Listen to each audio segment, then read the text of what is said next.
Welcome to Indian authentic recipe. நான் உங்கள் கௌரி சங்கரி. இன்றைக்கி நாம் சிம்பிளாக குயிக்காக டேஸ்ட்டாக ஒரு சிக்கன் ஃப்ரை எப்படி செய்கிறதுன்னு பார்க்க போகிறோம். அதற்கு முன் இதுவரை நம்ம சேனலை சப்ஸ்கிரைப் பண்ணாதவங்க சப்ஸ்கிரைப் பண்ணிவிடுங்க. வீடியோக்கு எழுத்துற பெல் பட்டனை மறக்காமல் கிளிக் பண்ணிவிடுங்க. வாங்க வீடியோக்குள்ளே போகலாம். 1/2 கிலோ அளவுள்ள சிக்கன் இது. கழுவிட்டு தண்ணீரை பிழிஞ்சி எடுத்து வச்சுருக்கேன். இதெல்லாம் அரைச்சிட்டு சிக்கனோடு சேர்க்க போகிறோம். 100 கிராம் அளவுள்ள சின்ன வெங்காயம், பெரிய தக்காளியாக இருந்தால் 1, சின்னதாக இருந்தால் 2 எடுத்துக்கணும். 1/2 ஸ்பூன் ஜீரகம், 1 ஸ்பூன் மிளகு, 1/2 ஸ்பூன் சோம்பு, 1 பட்டை, 2 கிராம்பு, 5 பல் பூண்டு, ஒரு சின்ன பீஸ் இஞ்சி எடுத்துக்கணும். முதல்ல இதையெல்லாம் மிக்சியில் சேர்த்து அரைச்சிக்கலாம். அதன் பிறகு சின்ன வெங்காயத்தையும் தக்காளியும் சேர்த்து அரைச்சி எடுத்துக்கலாம். இதுபோல் இருக்கணும். தாளிப்பதற்கு 1 பட்டை, 1/2 ஸ்பூன் சோம்பு, ஒரு பெரிய வெங்காயத்தை எடுத்து கட் பண்ணிக்கணும். பச்சை மிளகாவை கீறி வச்சுக்கணும். கருவேப்பிலை எடுத்துக்கணும். இதெல்லாம் சேர்க்க வேண்டிய மசாலா: 2 ஸ்பூன் மிளகாய்த்தூள், 2 ஸ்பூன் மல்லித்தூள், 1/2 ஸ்பூன் மஞ்சள்தூள், 1/2 ஸ்பூன் கரம் மசாலா, 1/2 ஸ்பூன் உப்பு, 1 ஸ்பூன் மிளகுத்தூள், அதோட 4 ஸ்பூன் நல்லெண்ணெய்.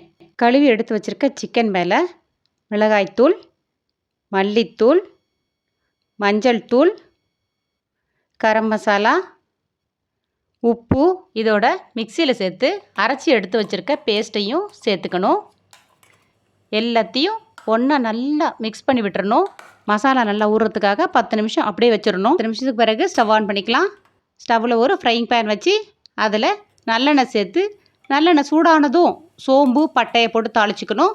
அதன் பிறகு எடுத்து வச்சுருக்கிற வெங்காயம், பச்சை மிளகாய், கருவேப்பிலையை போட்டு நல்லா வதக்கி விடணும். வெங்காயத்தை நல்லா வதக்கின பிறகு மசாலா தடவி எடுத்து வச்சுருக்கிற சிக்கனை இப்போ சேர்த்துடணும். சேர்த்து இதையும் நல்லா மிக்ஸ் பண்ணி விடணும். ஸ்டவ்வை மீடியம் ஃப்ளேமில் மாற்றிடுங்க. இதற்கு தண்ணீர் சேர்க்க தேவையே இல்லை. சிக்கனில் நம்ம சேர்த்துருக்க மசாலாலேருந்து தண்ணி வெளியே வர ஆரம்பிக்கும். அப்படியே விட்டுருங்க. இடையிடையே கிளறி விட்டுகிட்டே இருந்தாலே போதும். தானாகவே வெளிவந்த தண்ணியெல்லாம் வற்றி சுண்டி வர ஆரம்பிச்சிருச்சு. இந்த ஸ்டேஜில் எடுத்து வச்சுருக்க மிளகுத்தூளை தூவிடணும்.